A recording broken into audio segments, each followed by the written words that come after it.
Welcome back to the kitchen. You are here with Team Mad Rational in the building with your man, Twitch for Life, MrBroadcast, Arthur Yves, and back again, Mr. Dominique McClellan, talking about the debut of his new short film, Silence is Compliant. Let's go, baby.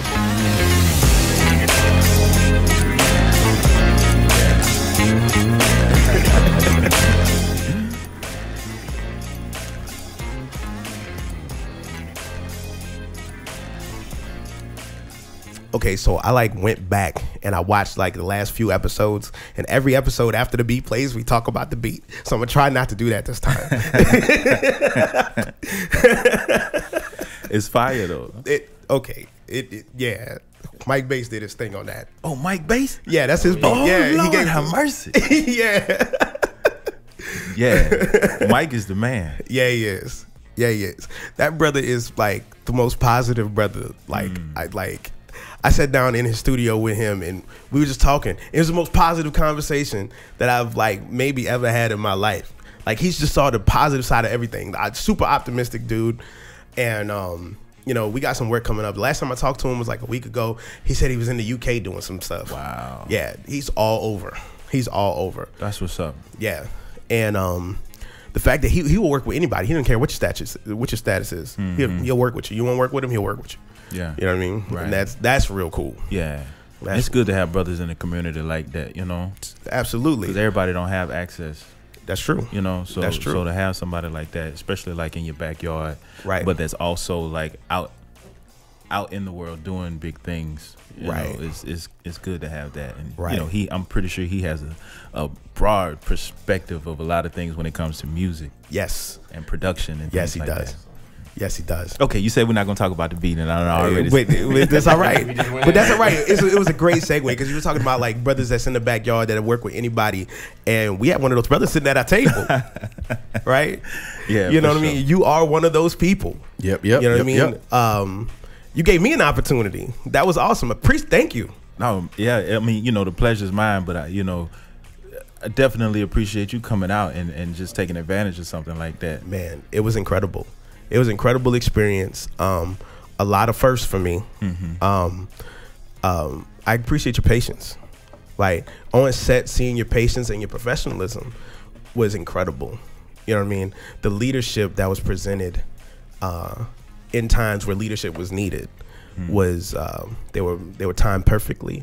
And even in the most frustrating of moments, it was presented in a way okay, let's find a solution. Let's make it through. We're gonna do this regardless. Right. One way or another, we're gonna do this. You know what I mean? And so that was incredible to see, especially on the set of a film that's about people taking advantage of leadership. Mm-hmm. Right. Mm-hmm. To see that you held the professionalism and the standard that you were trying to alert people to. Right. You know what I mean? So hats off to you, man. Yeah, man. I appreciate that. Mm-hmm. I appreciate that. Yeah. So now that the cat's out of the bag, it's things have been filmed, mm-hmm. right? Flyers have been out, mm-hmm. talks have been had. The last time you were on the show, we hinted at a lot of things around what the film was about. Right. So now you can tell us a little bit more. Yeah, absolutely. So Silence is Compliance is a film, really, I'm doing this film to open up a conversation, to create a space to have these conversations and engage with each other. But the film itself, it's about a sexual assault survivor who goes on a mission rather, to connect with other survivors to bring their abuser to justice. They've all been abused by the same person, and this person is a person of power who has used his power and influence as leverage to be able to take advantage of people, in that way. Yeah. Seeing some of the scenes, and being confused while I was seeing some of the scenes, not knowing kind of, where they were placed. Mm-hmm. Because the filming process is a lot like the theater process as far as things aren't filmed in order. Mm-hmm. Right. Knowing some of the intense scenes that were there, while writing, were you affected the same way writing as you were seeing it and directing it? You know, to write a scene like that, you definitely have to have you have to have a certain level of empathy, you know, to be able to feel how what you're writing will impact the viewer. So I had to go on that emotional journey when I was writing it. Otherwise, I wouldn't really know how the written words would have an impact on the audience. Yeah. So that's one thing. But then being in the space, being in the environment, being in the world of what I wrote and directing and actually seeing it played out, it had a visceral effect on me. Like, I remember one of the nights that we were filming a particular scene, like it was hard for me to stay in the room. Yeah. You know, and that's just, you know, and that's just being honest. Like it was definitely difficult. Like I had to turn away. And it wasn't anything that was graphic or anything like that. It was just knowing the nature of the subject matter, and you know, just seeing what was even being simulated. Yeah. You know, it was just like, it was tough. It was tough. And when you're passionate about the subject matter, it makes it a lot more difficult. You know, but you need that, because you need to know how what is going on has impacted others in real life, to be able to convey that through film. Right. You know what I'm saying? Yeah. And I think when everybody sees the film, they'll understand exactly the intense moments that we're referring to. From the clips that I've seen, they come in like flashes. Mm-hmm. Right. It's not one of those like long, awkward pauses or anything like that. But at least what I saw, you showed me in like flashes and stuff. But the whole film, it was, I think when we originally filmed, was 4 days or 3 days. 3.5 days. 3.5 days. And 3 of those days were 16 hours. Don't remind me. You know, and every single scene was super emotional. There was one part where the circle of people, the group of people there, and I'm questioning, like, because of what I'm witnessing, like I'm questioning, like, I mean, I know that the group of people was put together on purpose, right, but like they all shared something in that group that was painful, yet in those moments it was releasing. Like they finally found a circle of people, even playing characters that weren't them, finally found a circle of people that they could share with and empathize with. And I felt like some people may have been freed in those moments. Mm-hmm. You know what I mean?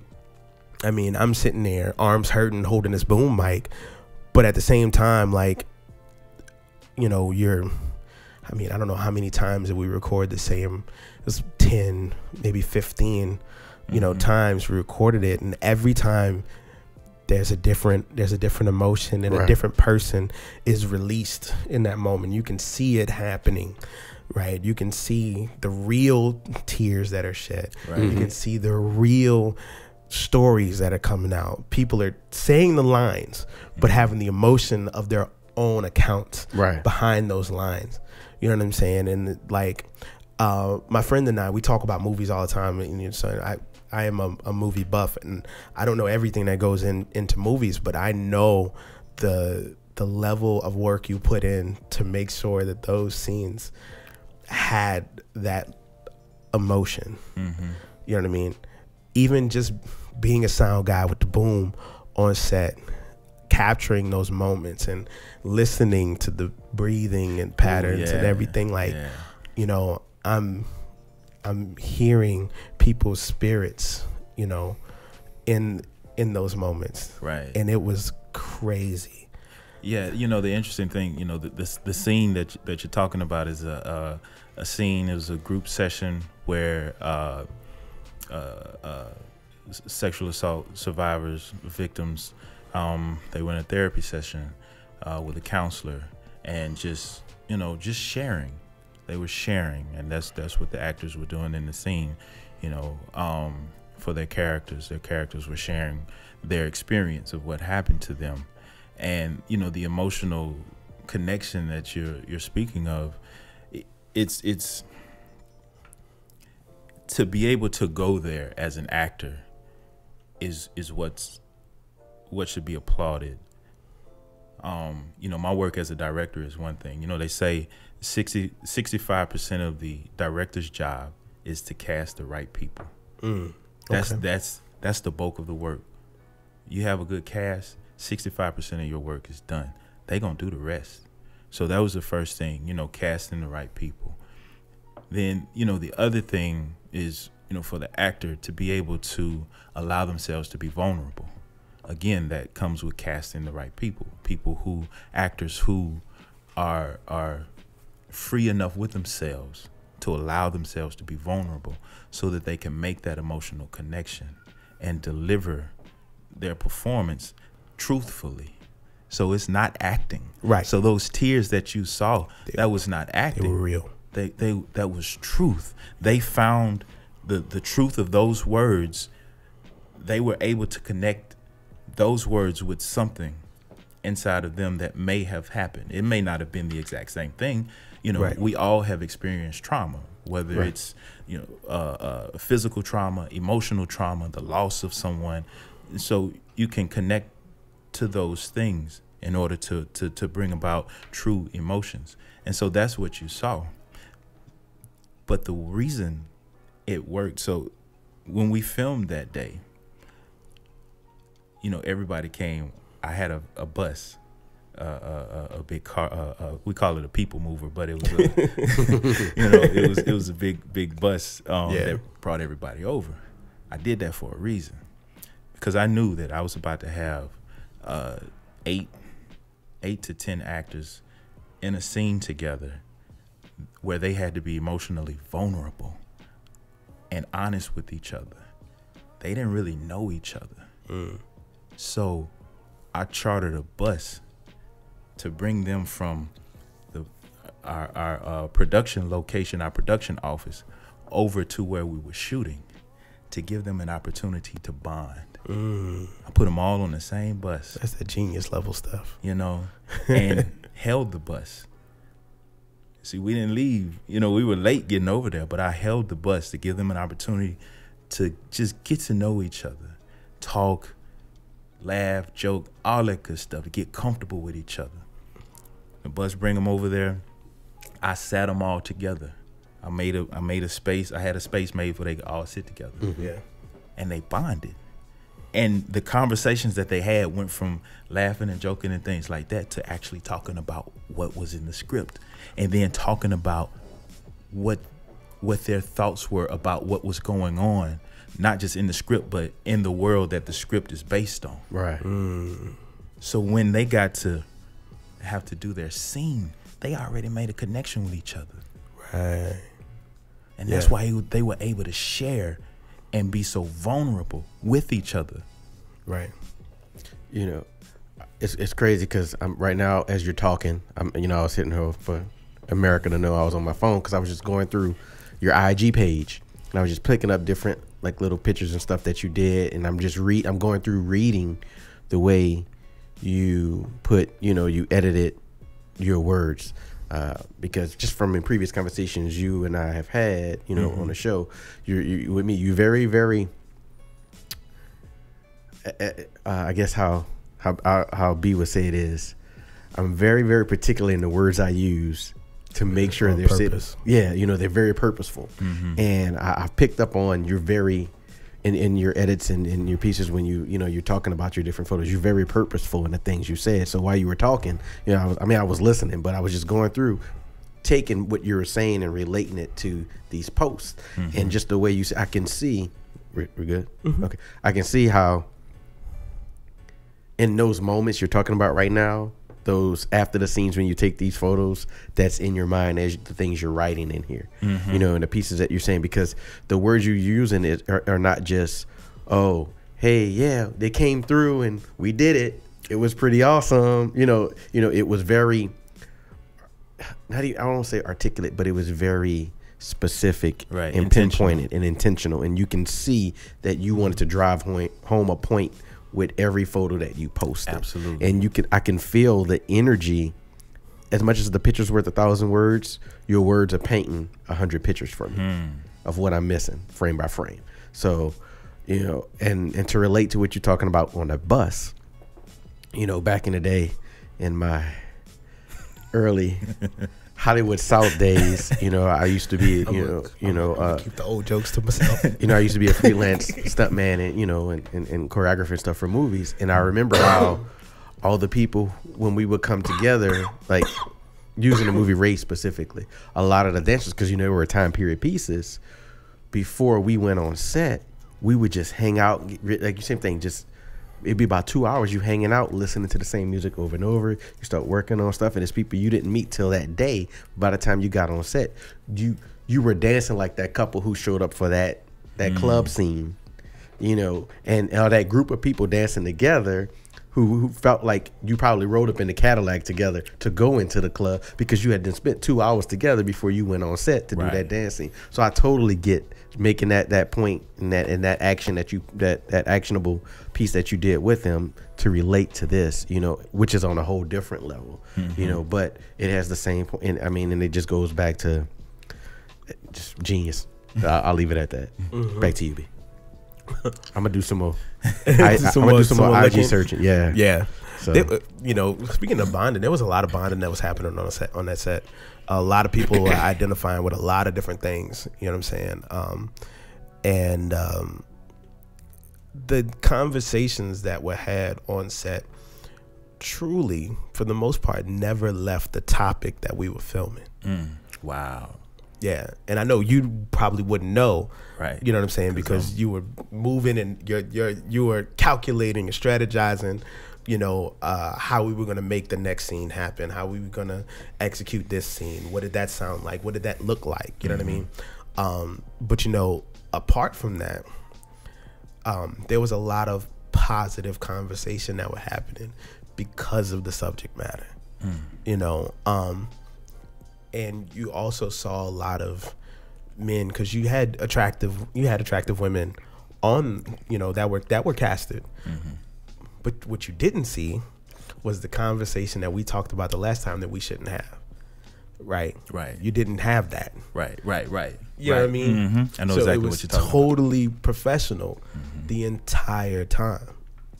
Which, you know, I've been part of events before, and I've been you know, on stage before, and you can expect those other conversations to happen like clockwork. They will. But this is part of one event where it never occurred. You know, that's really, really good to hear. And you're right, like, you know, being a director, you're pulled in so many different directions. No pun intended. But yeah, it's really hard to know what's going on, you know, within the interior of your core people. So to hear that, it's really, really nice, and it's even refreshing to know that those conversations were taking place as far as the conversations that surrounded the subject matter of the film. Because like I said at the top of the show, you know, the whole point is to create a space where these conversations can take place. Yeah. And I never would have thought that these conversations would take place behind the scenes on the film that I'm doing to create a space for these conversations to have. So, it's, you know, that's really, really dope and really, really good to hear. And I'm really, really glad that the people who came together to work on this project had that sensibility or were able to have just the thought process to be able to engage in those conversations. Like that says a lot about the people who were involved. You know what I'm saying? Yeah. And that's important. That is so important because that's how we affect change. You get a lot of the same people with the same thought process together in the room at the same time. That's how you have an impact on change. Right. Yep. And definitely accomplished that. Now I'm gonna ask this question, simply because I'm curious. Mm-hmm. The premiere for Silence is Compliance is on the 12th or the 13th? The 13th. Mm-hmm. April the 13th. April the 13th. And I would like to know, what effect would you like this to have on the audiences, positively and negatively? Well, that's a really good question, and I think that's been the hardest thing to like to package up real tight, because it's so many things that you want to have happen, especially with something like this. But you know, I think the biggest thing that I would like to see happen in a positive way is for everyone to leave the premiere, one, having been liberated, to be able to find the courage to either speak up if something has happened to them, or if they know about something that's going on with someone else, even if it's just to that individual, or if they know someone who is doing something, you know, to really give people the motivation to engage in this conversation, because that is what's lacking. You see this conversation happening in the media, but you know, it's with people who are it's not with, it's, you know, it's mostly celebrities, Right. you know, that you hear these conversations taking place, but you don't see like the person that lives up the street from you, or the person that you see in the grocery store, or the person that you work with. Right. Like, those conversations are not being had in those spaces. And that's the thing that I would like to see the most, is that we talk about this just like we talk about racism. Well, I'm gonna add real quick too, to kind of go back to you. I'm gonna just adjust what you're saying and add on to it, is that the conversation is being had, but the conversation is being had by the people doing it, and is being done to about the celebrity, and it's happening in their arena. And because of the style of that conversation, the person that it's happening to is in a position where they don't feel like they're able to speak up, because the comments that are being made around them, as we've said before, are so open and I guess the best word is to say neglectful of the possibility that exists around them, that it makes it uncomfortable for the person that it is happening to around them to speak up, because they'll feel like they'll be put down or brushed off or pushed away, because, oh man, they just going after them because they got money, or oh, they just trying to do this because such and such trying to do this, and it couldn't have happened that way. Really? Why she was in there that late anyway? Or you should have known better. It's 2 o'clock in the morning, you going to something. So when you have those back to back comments going on in your workplace with the person that's doing it to you against somebody you would have been ready to confide in, that makes it harder for me to go and confide in the person who just sitting there agreeing with the person that's doing it to me. You know what I'm saying? I'm with you, but I'm saying that's the conversation that is happening. And thank you for that adjustment. That's, you know, hopefully seeing this gives them the power in a situation like that to just speak up and say bluntly and plainly, I was there because I thought I could trust them. You know, and it's just like, the court of public opinion is a hell of a court, and you know, a lot of times, you know, people operate in hindsight. They have conversation and judge in hindsight versus operating and judging in the quality of the moment. And what I mean by that is, you know, you talk about, oh, why were you there at midnight? You know, what did you think was going to happen? Well, of course you have the answers now, right? Of course you do. But in the moment, I thought I could trust them. In the moment, I believed there would be a different outcome. Maybe I was just trying to have some fun, and by fun, I maybe didn't have any intention on an action taking place, but rather a conversation that could be exciting. And real quick, because I'm still doing my little IG swiping on your page, man. I'm gonna go ahead and throw the plug for you. For what I get for more information, visit www.sicnola.com. Correct? Mm-hmm. So that's where you can go and order your tickets and everything and all of that stuff and find out more information on. We're gonna have the movie. We'll have a link. I just want to make sure I want to throw that out so people can people walking around they can visibly hear it. That's www.sicnola.com. Go on there, check it out, get your tickets. Go in his bio. You can find him on IG. We'll plug more a little bit later, but I want to put that out right now in the middle for those who might be on the run and just trying to catch a piece of the show. I don't want them to miss that for you. Appreciate that. So, and it's free. It's free and open to the public. Dillard University. I won't say that wrong. Is it George's? Okay, George's Auditorium. I just wanted to make sure it wasn't like a funny way to say it. Dillard University, Saturday, April 13th, 2019, 6 p.m. George's Auditorium. Y'all be there. There's no be there, be square. Be there and be there. Just be there. Yeah. Just be there. It's going to be exciting. Hashtag just be there. It'd be exciting. You're going to be around a whole lot of people to network with. Right? And it's a good film. Yeah. It's a good film.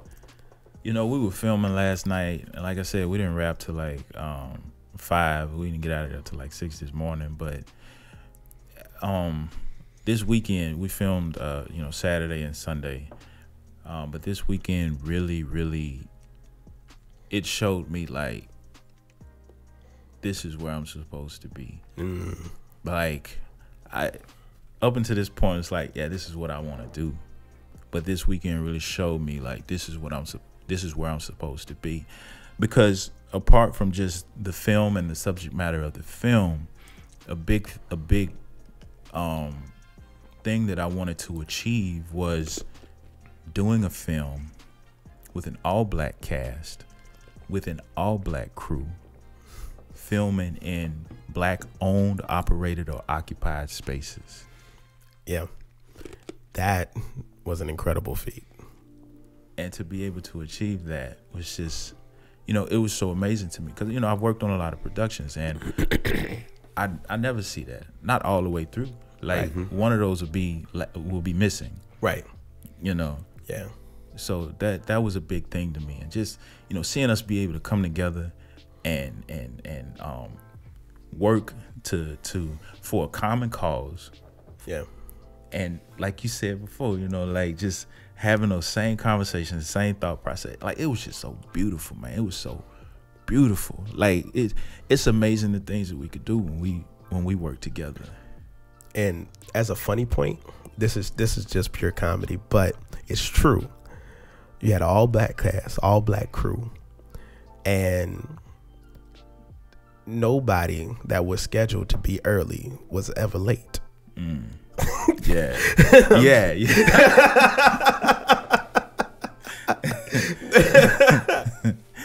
This is so true. Yo, it was the truth. It'll be PT. That's what I'm talking about. Yeah, no, man. It was good. It was super professional. It was a great event. Showing up early in the morning, everybody showed up with like smiles and like wanted to be there. That was a big, like, everybody wanted to be there. Even people that weren't going to be in any scenes, weren't working on anything, were excited to help out. You know what I'm saying? Call the scenes and all. Everybody wanted to be a part in some way, shape, or form. It was so many people just rotating in, like just popping in. Like even this weekend, I turn around and I'm seeing, like, where y'all come from? Y'all wasn't on the call sheet. Who is this? We just came to help. Like, we just wanted, and that says a lot. I can say it means so much to me, and it does, but it says so much about those people. Yeah, it does. That's the biggest thing to me. It's like, that says a lot about you.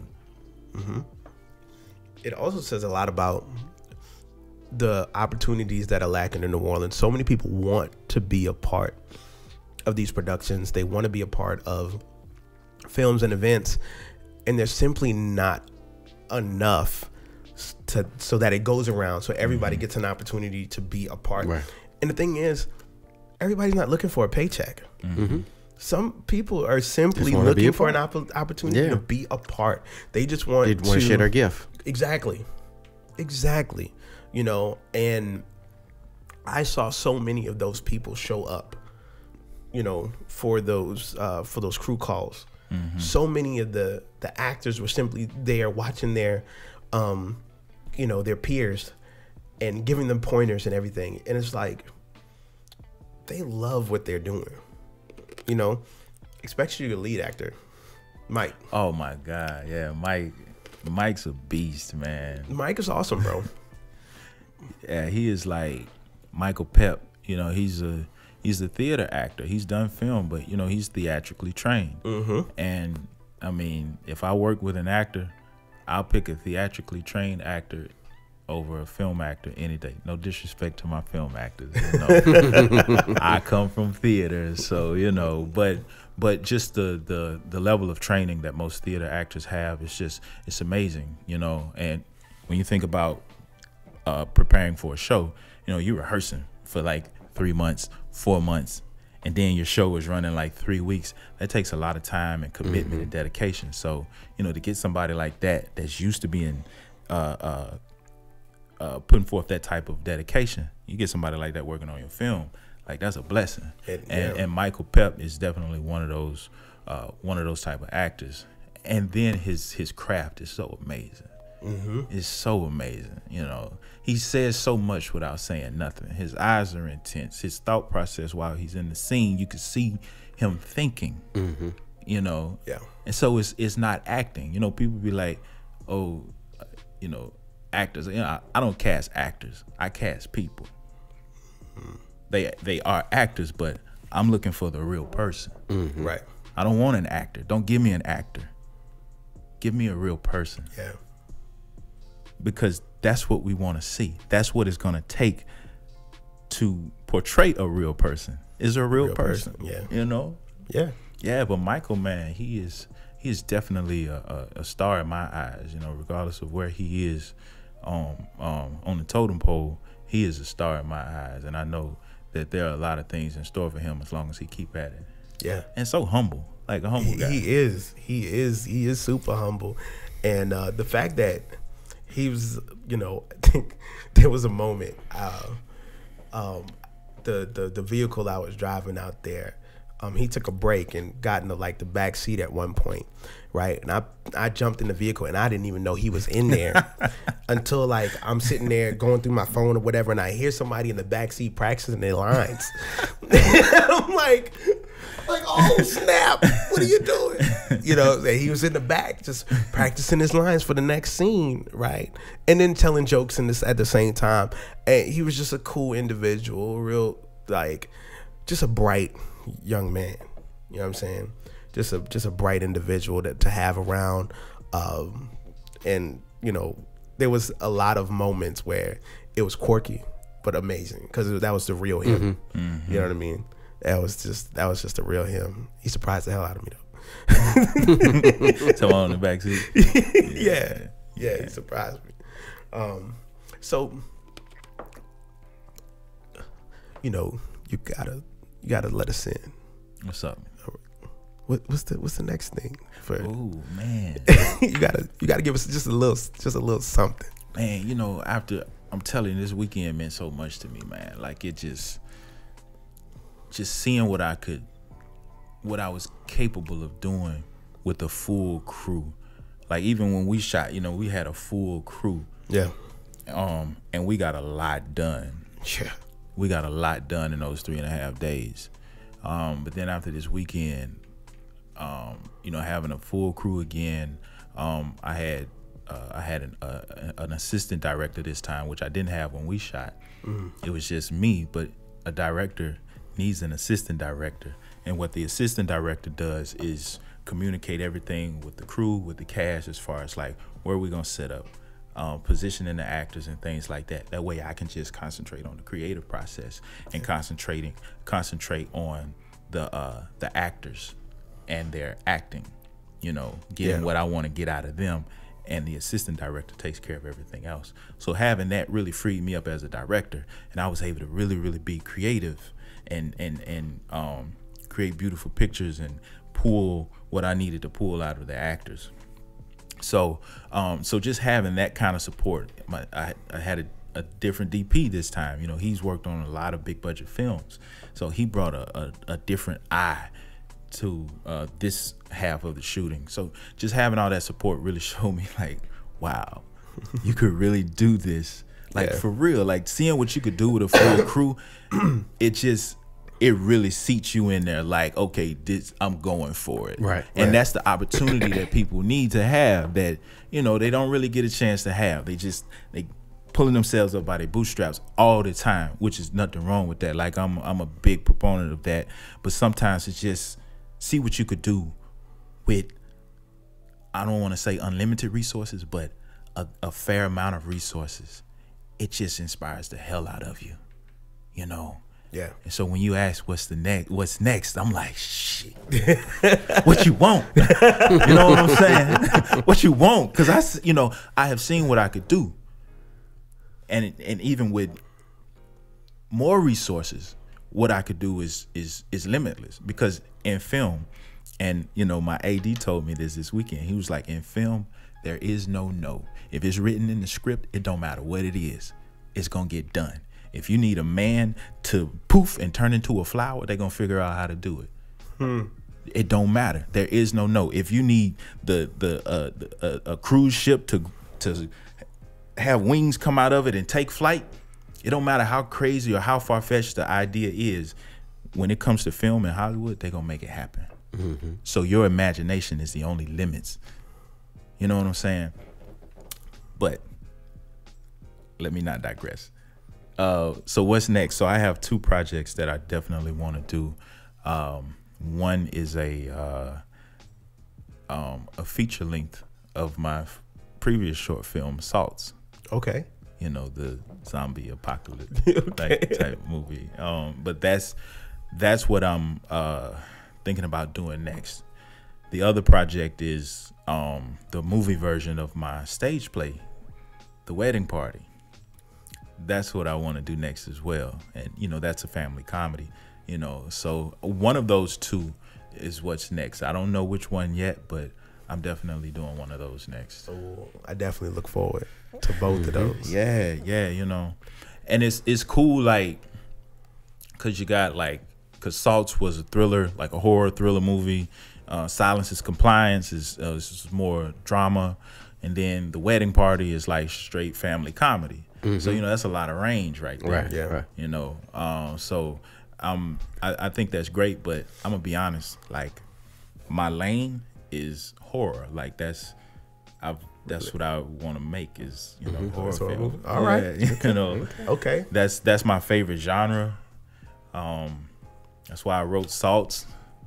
And yeah, so I said that to say, like, the success of, like, Jordan Peele has really like I feel like opened a door for me.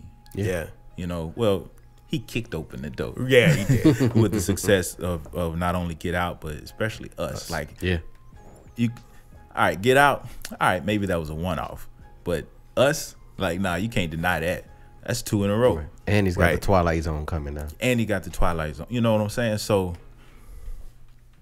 I you know, having that, seeing that, and that's why all this stuff matters. Representation, seeing people that look like you doing things that you want to do, it matters, because seeing him do that, I'm like, oh yeah, I'm on the right track. When I was like, I don't know if this gonna work, you know what I'm saying? But seeing him do it, I know it's gonna work. Right.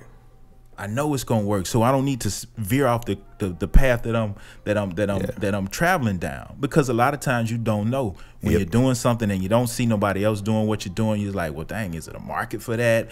You know, is it gonna work? You start doubting yourself. You're like questioning yourself. But then when you see somebody that look just like you do it, you're like, oh yeah, it's that affirmation. You need that affirmation. Yeah, you know. I see that personally a lot. You know, I've gone through and flipped the script on the business thing, and we had to have a conversation where we doubled down on what we want to do, you know, together. And it's like, this is our lane. the podcasting, right? Having these conversations. This is what we do, right? Because I've seen, some other podcasts, and I've been in the presence of other people who put on podcasts, but all of their podcasts involve people who look like us with weed and other drugs happening in those spaces. And that's not what I want to represent. You know what I mean? There's nothing wrong with that if that's who you are. Right. But that's not who I am. You know what I mean? Right. And so, I had to get to a point where it's like, no. This is it. This is what I want to do. You know what I mean? Like when I'm in this space, when I'm sitting here talking to people like you, like I am at peace. I am in my zone, right?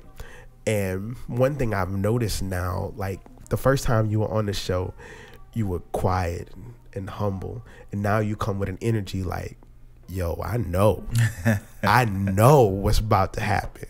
Still humble though. Still humble, but the energy is is so different. It's so live. It is contagious. Yeah. That's the word, contagious. Yeah. And I saw that on set with you too. The energy was contagious. Everybody knew what we were doing was important. Right. Because the energy trickled down from the top. Yeah. Right. There was a bunch of little moments where I don't know if you were conscious of the leadership, those leadership moments, and I pay attention to that, to like those little bitty moments. Like leadership happens in an instant, right? Leadership isn't this thing that like is constantly harping and all that stuff. Leadership happens in an instant. You change direction in an instant, right? One of them was it was the last day we were filming. We walked into the lady's house, right? And I don't remember exactly what you said or what you did, but it was something that you said to everybody before we walked in, and then the moment everybody walked through the door, they knew exactly how to act. Like nobody was out of pocket. Right. Nobody disrespected the space. Yeah. Yeah. And it was I like, know what you're talking about. Yeah, it was like leadership happened in an instant. Yeah. You know what I'm saying? Yeah. And you knew when to turn it on, when to turn it off. Right. Whether you were conscious of it or not, I was paying attention. Yeah, that was yeah, so the that situation, the lovely lady who let us use her space to film in, at the time she wasn't wheelchair bound, but she had to move around in a wheelchair for the most part. And so I needed to just out of respect, she letting us use the space despite her condition, her current state at that time. Yeah. But she still was like, yes, you can use the space. And she did as much as she could to clean up and all that good stuff just to make the space available for us, and that was just, that right there in itself just meant so much to me. But apart from that, I needed the cast to know what the situation was, to know that this was somebody who would be moving around in a wheelchair, and to just be respectful. Not that I thought that they wouldn't be respectful, but they definitely needed to know. And that way when they walked in there, it wouldn't be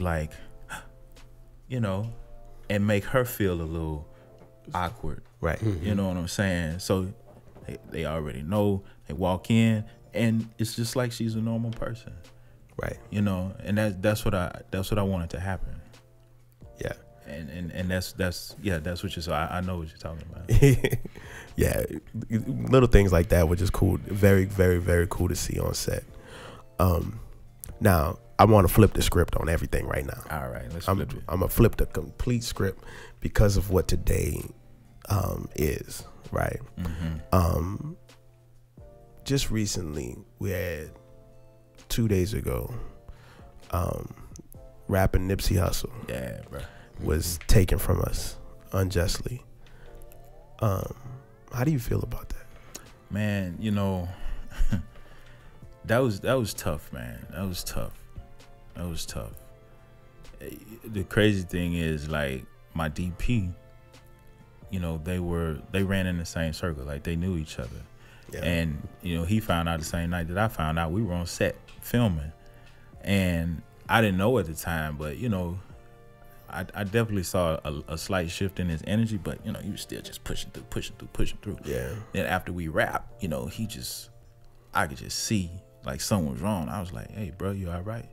He was like, man, I just, you know, found out that my partner got killed, you know, Nipsey.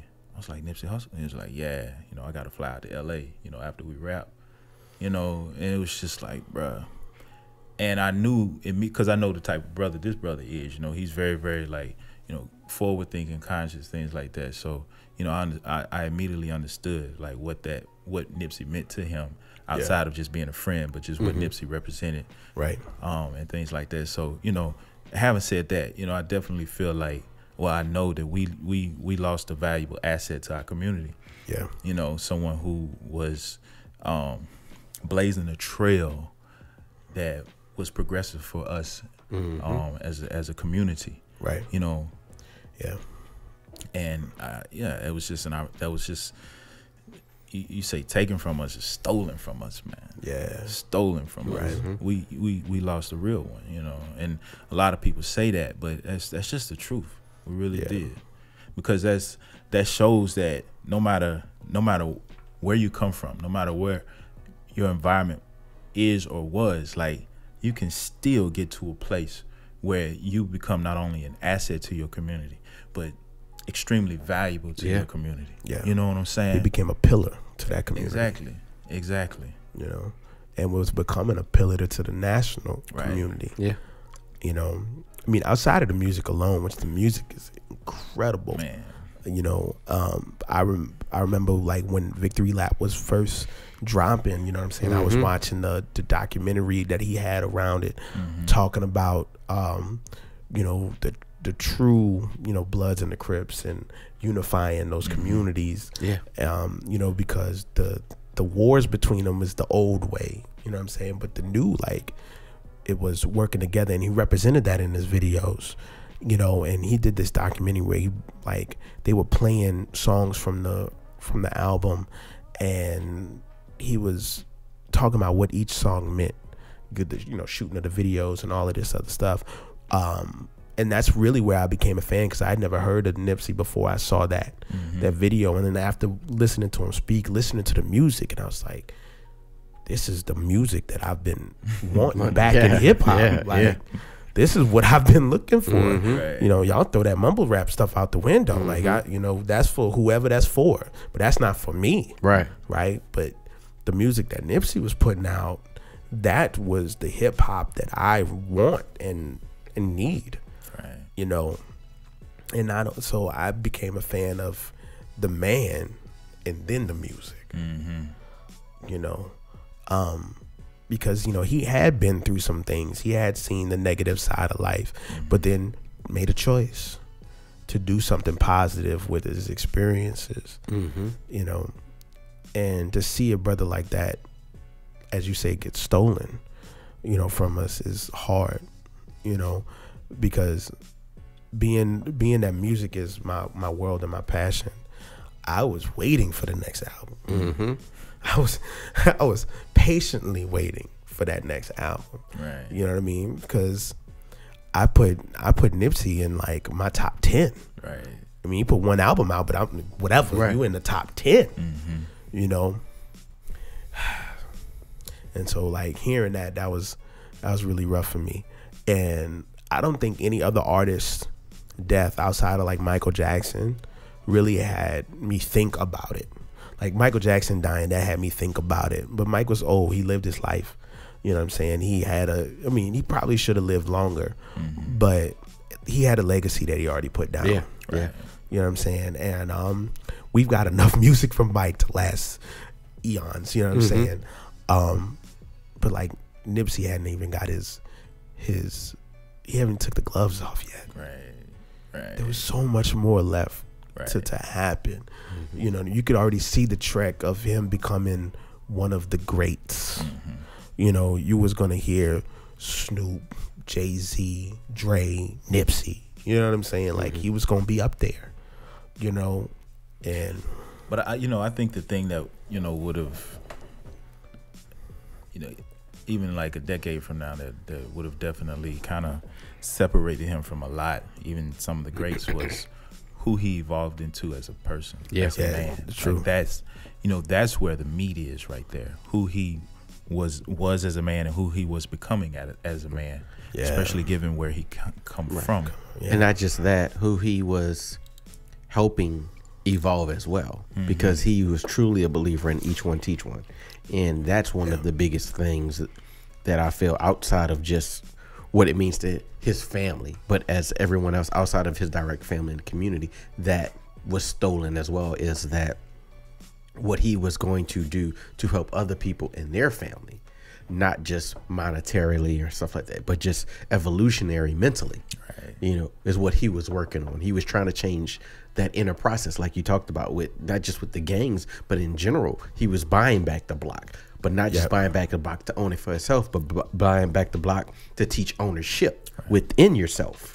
And that's what we're losing right now. We're losing that piece of the person that's in the hood, showing you how to do it in the hood, while I'm back in the hood that I was in.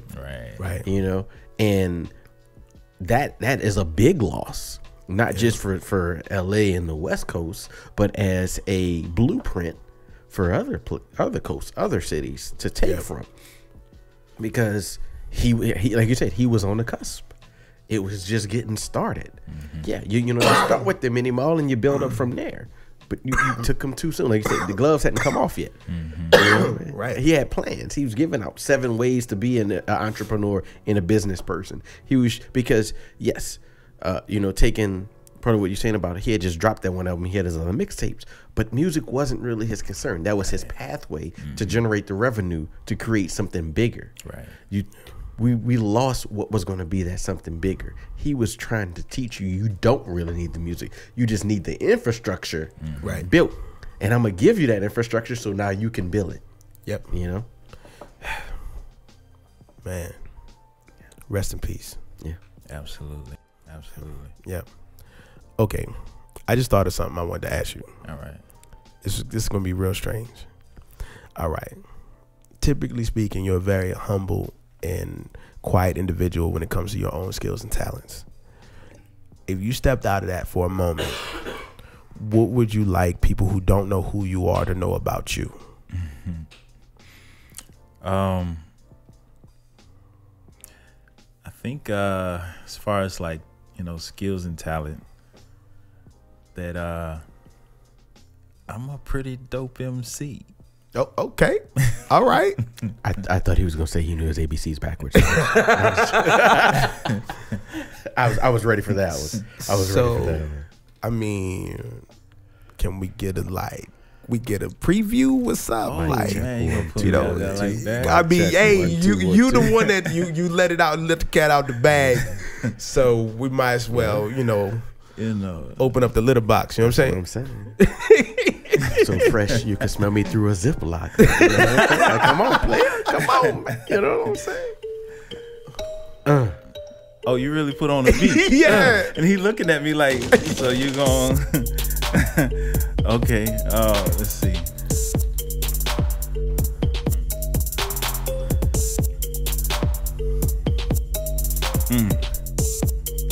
Okay. Let's see.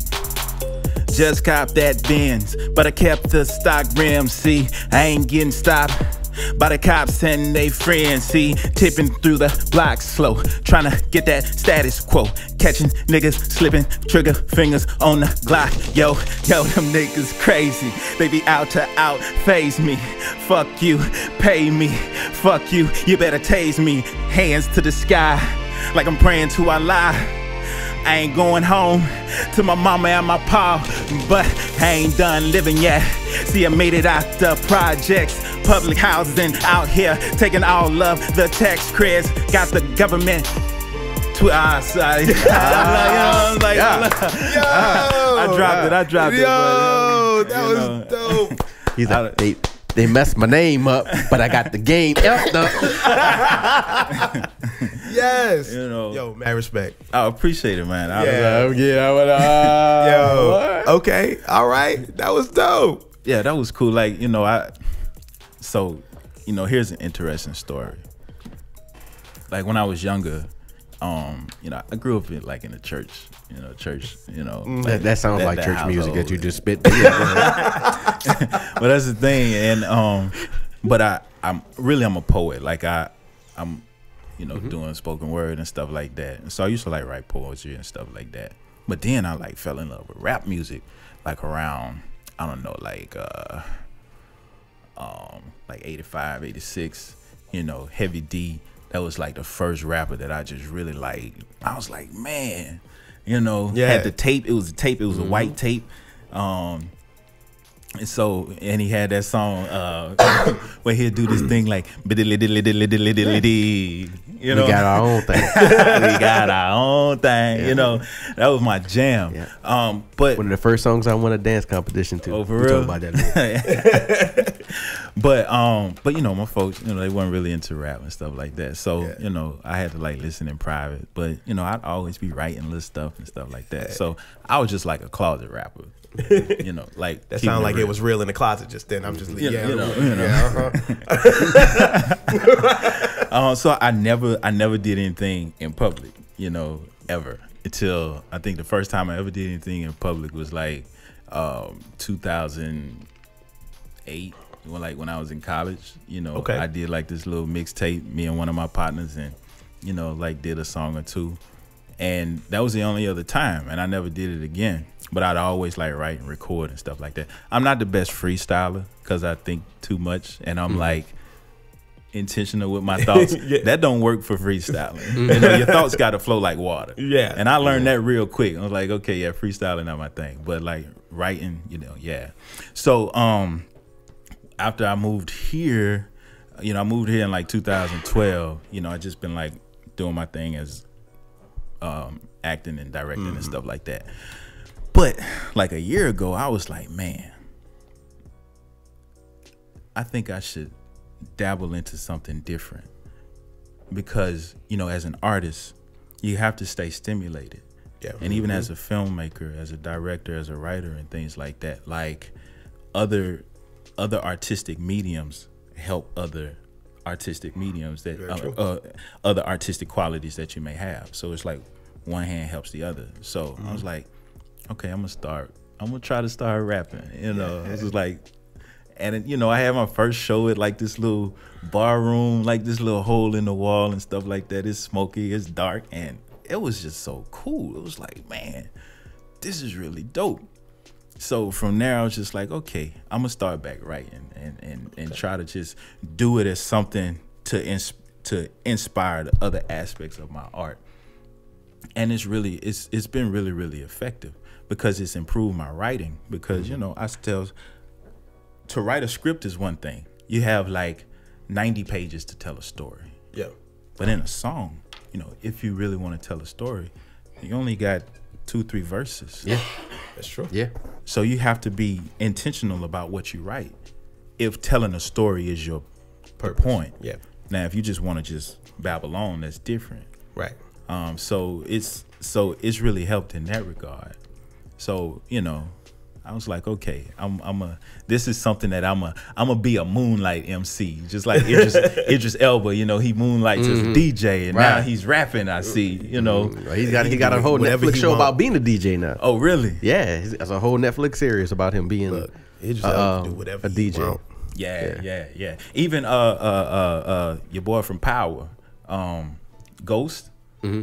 Yeah, Amari Harvey. Yeah, really? He put out a song. No joke. Yeah. Oh, got snap. a whole video and everything. Look at these dudes, man. Yeah. I just don't want to see no more Kobe freestyles. No,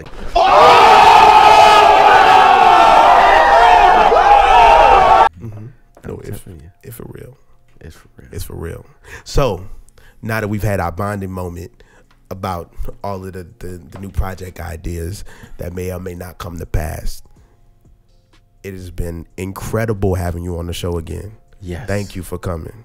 Oh yeah, absolutely. Like it's definitely a pleasure to be able to just sit down with like-minded brothers, and just talk. Like that's something that I feel like we should just do in general. Like outside of a podcast, just have moments like this where we just come together and talk. And I know that there are pockets of opportunities where this takes place, but it should just be the norm. Absolutely agree. It should just be the norm. Absolutely. So this is beautiful. Yeah. This is very, very, very beautiful. Yeah. Once again, thank you for coming on the show. Right. And for everybody else, if you like this podcast, go ahead and hit the like button. If you want to see more, make sure you hit the subscribe button and hit the bell next to the subscribe button. So when we drop the video, you get the notification. And make sure April 13th, Dillard University, the George's Auditorium, you're there at 6 p.m. to see the debut for free of Silence is Compliance. Whoop-de-whoop. Hey, can you give us that website again? Yes. www.sic.n. Oh, I did it. You saw that? You made me concentrate on the damn W. All right, we're ready this time. www.sicnola.com. There it is. Boom. All right. And the link Right there. be in the bottom of the video. Hit that link. Yes, sir. Signola.com. Boom, boom, boom. And we out. Be there. Peace.